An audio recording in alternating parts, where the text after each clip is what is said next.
So this lesson is on phrases, and this is part 8 of a 10-part series on sentence parts. Now phrases are multi-word elements that lack something, like a predicate, subject, direct object, or more than one of these, right? And so that's the big idea here. And that's really what makes the difference between phrases and clauses.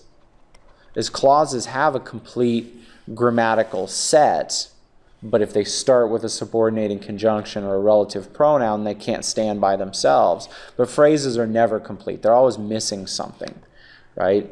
And so they can never stand alone, and either are multi-word elements or they're modifiers, depending on how you look at it.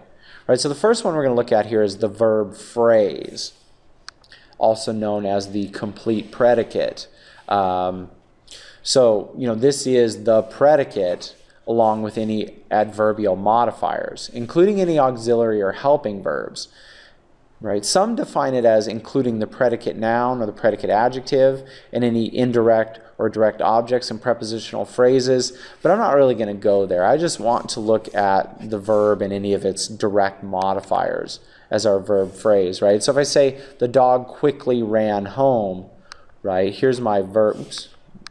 Here's my verb, right? Here's an adverb. So this to me is really the verb phrase. Same thing here. Responded is my verb. Shyly is my adverb. So I would call this the verb phrase. Okay. Here's my verb. Here's my adverb. Right. So I would call this the verb phrase.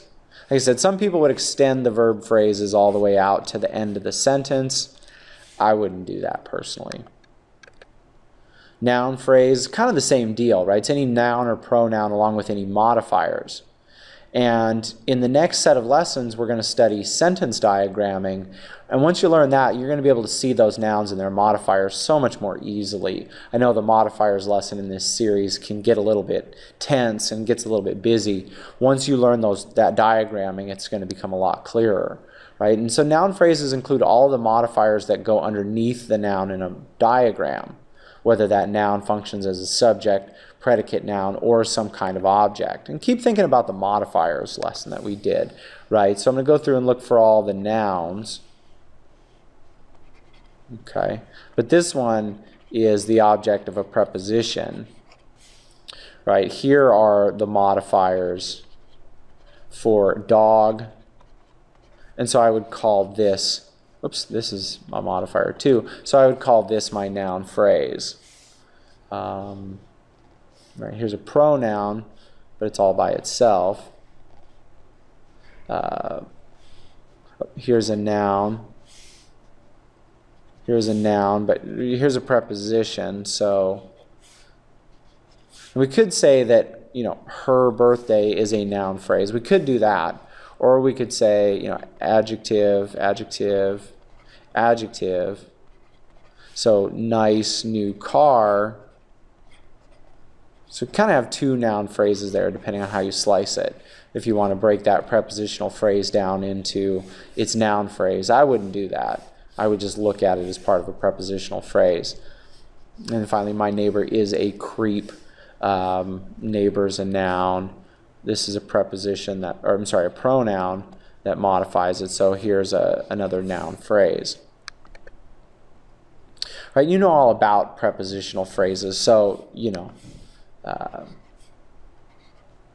I'm not gonna belabor that too much, right? So we know those. And finally, let's look at appositive phrases, right? These are pronominal, meaning they act like pronouns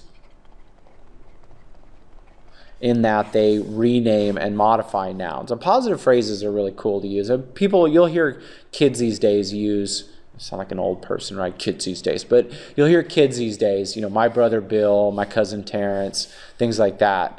The technical name for that is an appositive phrase.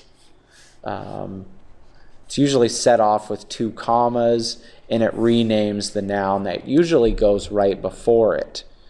And we do these all the time, like I said. Bill, my cousin down the street, whatever. Those are called appositive phrases. Like I said, make sure you bracket them with 2 commas, by the way. Students usually forget one of those. All right, we have others like gerund phrases that has a gerund verb and its modifier. Those usually act like nouns. I'm not going to give you any examples of these. And participial phrases, which has a verb in the past participle form, which usually acts like an adjective. So, you can get really technical with these phrases. The big ones that I want you to remember, are once again, big ones I want you to remember once again are the prepositional phrases, the appositive phrases, and the verb phrases. Those are the big ones. Okay, so, the big takeaway is those three. That's it. Thanks for watching.